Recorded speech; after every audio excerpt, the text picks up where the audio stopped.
Magandang buhay mga ka-agri. So, sa ating mga naunang video, pinipicture natin ang ating rice field. Last time kung saan tatlong variety. So, bago yan, hiniwalay muna namin ang aming itik. Kinulong muna namin para hindi makapamirwisyo. So, lapitan natin yung accomplishment ngayong araw sa 7 tao. So, nag-start ang tanim kaninang alas 7 ng umaga. So, yan.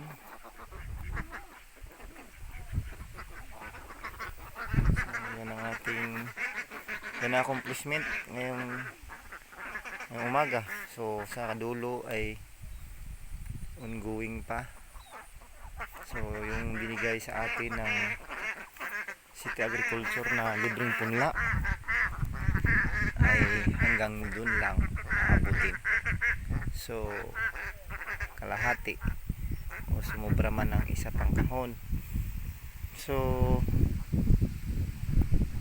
ginawa namin para hindi masayang ay humanap kami ng ibang variety. So ito yung variety na to ay ito po yung bagong binigay na ano ba ito? 126 ba to o 261 ng City Agriculture Office. So medyo kinapos.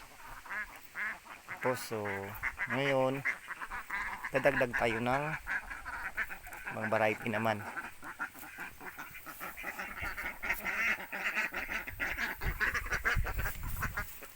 So kung dati meron tayong Mindoro rice, ngayon hindi na namin siya inulit dahil sa nakikita namin si Mindoro rice ay bagamat mataas yung kanyang ani, ay sa nakikita namin ay mababa yung recovery ng bigas.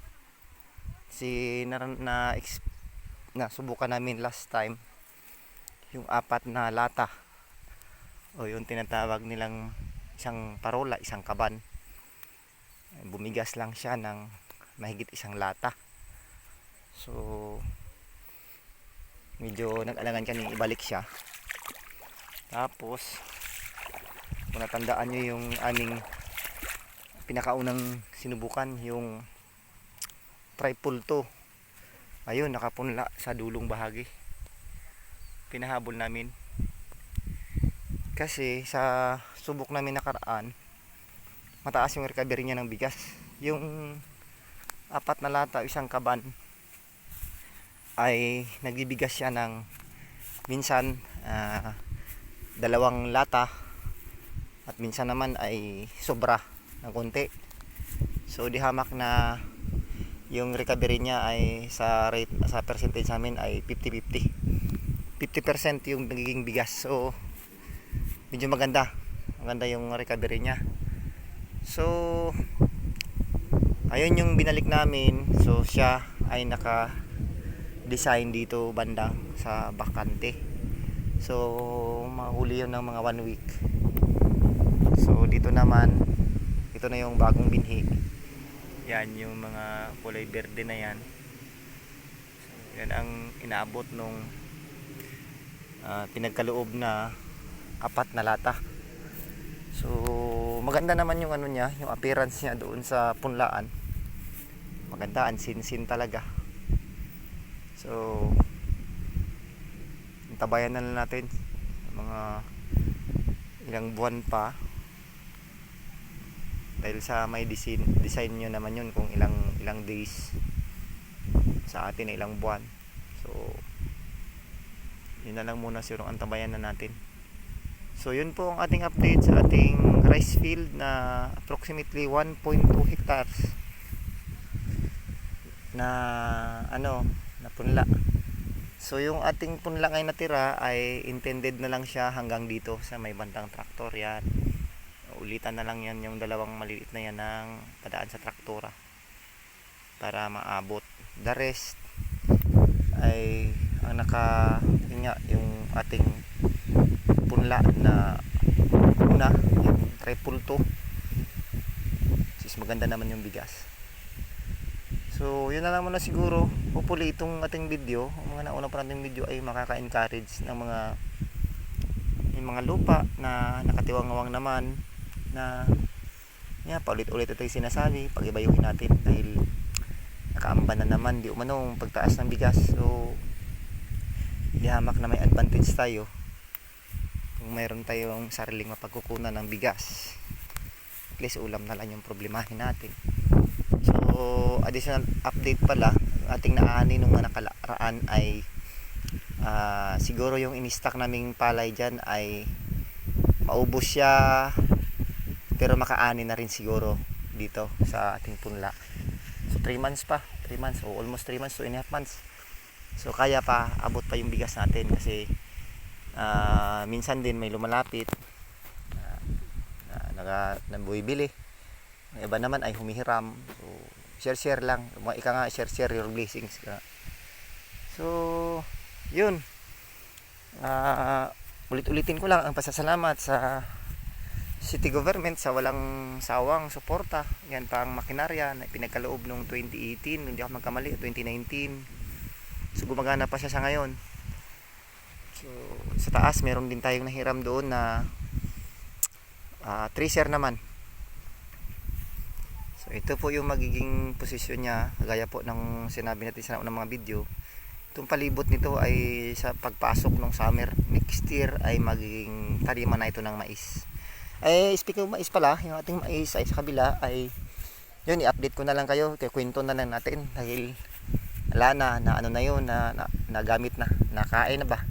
So ang naiwan yun ay punla na lang. So hopefully maparami namin, ito nga target namin next summer. Yun, yung makapal na bahagi na yun, yung may portion na magiging maisa na yan. So yun.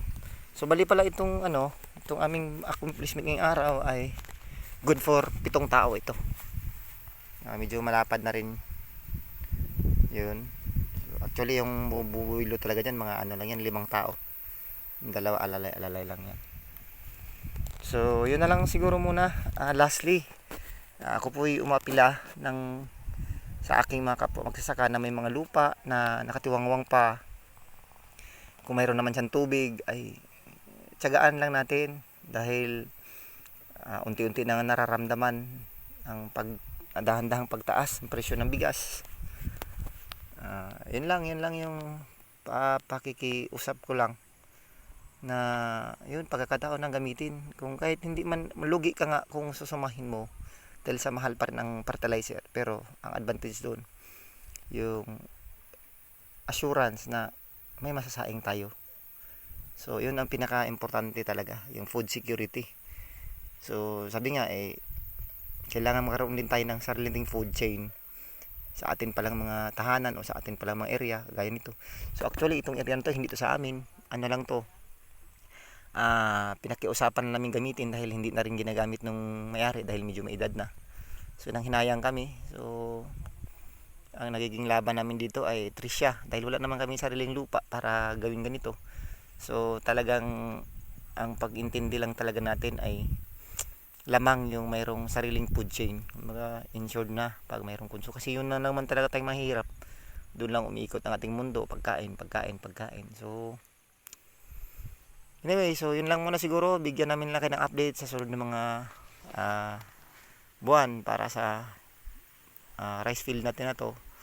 So muli po ang aming taos-pusong pasalamat sa City Agriculture Office, sa walang humpay ating Department of Agriculture, yan na makinarya na laking tulong talaga. So yun na lang muna siguro. So maraming salamat at God bless sa ating lahat.